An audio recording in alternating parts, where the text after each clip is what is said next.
বিচারকের সংখ্যা বাড়ানো হচ্ছে কিন্তু মামলার সংখ্যা কমছে না। এর পিছনে প্রধান কারণ বিচারকদের সহযোগিতা করার মতো যথেষ্ট ইফিশিয়েন্ট হেল্পিং হ্যান্ডস নাই। এবং এই দুটো বিষয়েই আমরা এখানে ডাইরেকশন চেয়েছি। একই সাথে এই দুটো আইনকে আমরা বলেছি কেন অসাংবিধানিক হবে না, কারণ সংবিধানের 147 অনুচ্ছেদ এবং 94 অনুচ্ছেদ অনুযায়ী বিচারকদের আর্থিক স্বাধীনতা নিশ্চিত করা একান্ত প্রয়োজন। অন্যথায় অনুরাগ, বিরাগ, লোভ বা প্রলোভনের ঊর্ধ্বে উঠে বিচার বিভাগীয় দায়িত্ব পালন করা এটি অনেকটাই চ্যালেঞ্জিং হয়ে দাঁড়িয়েছে। সাথে আরেকটি কথা খুব ইন্টারেস্টিং, আমরা 116 অনুচ্ছেদের মামলা করেছিলাম। 116 অনুচ্ছেদ হাইকোর্ট অসাংবিধানিক ডিক্লেয়ার করেছে। সরকার কোনো আপিল ফাইল করে নাই। পৃথক বিচার বিভাগীয় সচিবালয় গঠন করার জন্য একটি খসড়া অধ্যাদেশ উপদেষ্টার মণ্ডলীর বৈঠকে প্রাথমিকভাবে অনুমোদন হয়েছে। তারপরে এটি পাঠিয়েছে সরকারের কাছে যাচাই বাছাইয়ের জন্য। আপনি দেখবেন সরকারের কাছে যাচাই বাছাই করতে গিয়ে এটি ফ্রিজে ঢুকে গেছে, এটির আর কোনো সন্ধান পাওয়া যাচ্ছে না। যেখানে নিম্ন আদালতের পৃথক বিচার বিভাগীয় সচিবালয় প্রতিষ্ঠা ছাড়া বিচার বিভাগের স্বাধীনতা নিশ্চিত করা কোনোভাবেই পসিবল না, কোনোভাবেই সম্ভব না। কিন্তু সরকারের পক্ষ থেকে এটি বাস্তবায়নের জন্য এক ধরনের গড়িমসি দেখা যাচ্ছে। ফলে প্রকৃত অর্থে বিচার বিভাগের স্বাধীনতা নিশ্চিত করার ক্ষেত্রে এক ধরনের অনিশ্চয়তা দেখা দিয়েছে।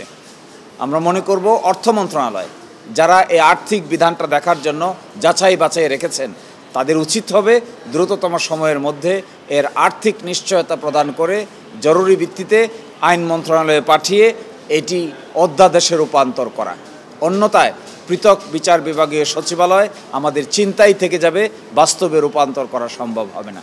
আমরা প্রথম প্রেয়ার চেয়েছি 2021 সালের আইন এবং 2023 সালের আইনের সংবিধানের 94 এবং 147 অনুচ্ছেদকে কেন ভায়োলেটিভ হবে না, অকার্যকর হবে না, সেই মর্মে যেন রুল দেওয়া হয়। একই সাথে আমরা চেয়েছি এরকম ডাইরেকশন যেন দেওয়া হয় হাইকোর্ট ডিভিশনের বিচারপতিদের সঙ্গে ইফিশিয়েন্ট রিসার্চ অফিসার যেন নিয়োগ দেওয়া হয় to make it effective and operative. আর একই সাথে আমরা একটা রিপোর্ট চাইব যেন এই ব্যাপারগুলোতে কী অগ্রগতি হয়েছে, এই অগ্রগতি রিপোর্ট যেন উচ্চ আদালতে দায়ের করা হয়। যেহেতু একটি ইন্টারিম গভর্নমেন্টের রিফর্ম প্রক্রিয়ার মধ্যে 116 অনুচ্ছেদ সকলেই সর্বসম্মতভাবে গ্রহণ করেছে, কিন্তু তার বাস্তবে অর্ডিন্যান্স না হওয়া পর্যন্ত তার কারণ কার্যকারিতা আসছে না। সেই জন্য এই বিষয়টি এখনই আমরা মনে করি এই কাজটি বাস্তবে রূপান্তর করার উপযুক্ত সময়। যারা ডিলে করছেন, যারা এটিকে আটকিয়ে রাখার চেষ্টা করছেন, সেই আমলাতান্ত্রিক জটিলতা এটি পড়লে আবারও তার ভাগ্য অনিশ্চয়তার দিকে চলে যাবে। বিচারকদের বেতন বাড়ানোর জন্য কোনো আবেদন করেছেন না? জি, আমরা সেটাই বলেছি যে উচ্চ আদালতের বিচারকদের যে পারিতোষিক আছে যে আইন অনুযায়ী, সেটা অপ্রতুল। এর মাধ্যমে কোনো ব্যক্তির ইন্ডিপেন্ডেন্স, ফাইন্যান্সিয়াল ইন্ডিপেন্ডেন্স নিশ্চিত করা পসিবল না।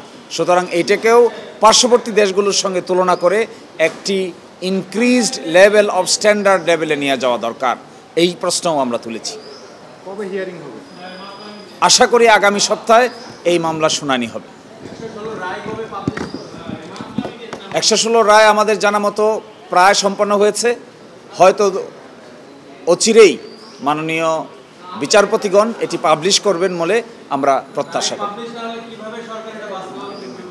রায় পাবলিশের সঙ্গে এর কোনো সম্পর্ক নাই এবং রায় আপনারা দেখবেন যে সরকার হাইকোর্ট ডিভিশনের এই রায়ের বিরুদ্ধে কোনো সিএমপিও ফাইল করে নাই, কোনো অন্তর্বর্তীকালীন আদেশের জন্য চেম্বার জাজের কাছেও যায় নাই।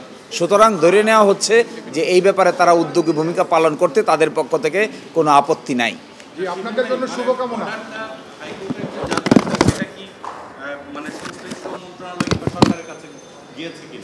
এখনো যায়, যেহেতু পাবলিশ হয় নাই এই জন্য যায় নাই, কিন্তু আদালত কি রায় দিয়েছে সরকার পক্ষের সকলে এটার সঙ্গে উপস্থিত ছিলেন, সকলেই জানেন। এবং অর্ডিন্যান্স জারি করার জন্য এই রায়ের জন্য অপেক্ষা করার কোনো কারণ নাই, কারণ অর্ডিন্যান্সের সঙ্গে 116 রায়ের কোনো মতপার্থক্যও নাই, কোনো ধরনের কোনো অসামঞ্জস্যতাও নাই।